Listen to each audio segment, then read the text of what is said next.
ती एखाद्याचा सासरा या ठिकाणी यात्रा कमिटीत असला, गाड्या सुटल्या, तो त्या ठिकाणी वशिला लावायचा प्रयत्न करतो, परंतु बाकीचे बैलगाडी मालक वशिला लावून देत नाही.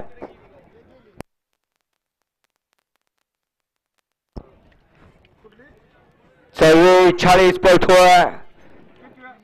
अतिशय सुंदर अशी लढत चला, परंतु लढत नाही. लढत आणि लढत झाली. वाटलं होतं सुट्टा जाईल, परंतु मागणं दोघ जण चिटाकलेत. निकाल कॅमेराकडे गेला. घ्या मागा 45 लावून घ्या. एक नरसिंह प्रसन्न, निखिल सेठ चव्हाण उमरस, दोन ज्योतिर्लिंग प्रसन्न, दत्तात्रय शिवराम घाडगे कामेरी, तिला पिंगळ्या प्रसन्न, तनिष्का राजेंद्र कांबळे पिंगळी, 4 वरती गाणादेव प्रसन्न, प्रकाश पलवान, संदीप पलवान, राजमाची कारवे, 5 वरती ज्योतिर्लिंग प्रसन्न, कुमारी अद्विका धीरज पवार, कुमारी वेदांगी लोहार मल्हारपेठ, 6 वरती रुपेश मोबाईल शॉपी वडूज, 7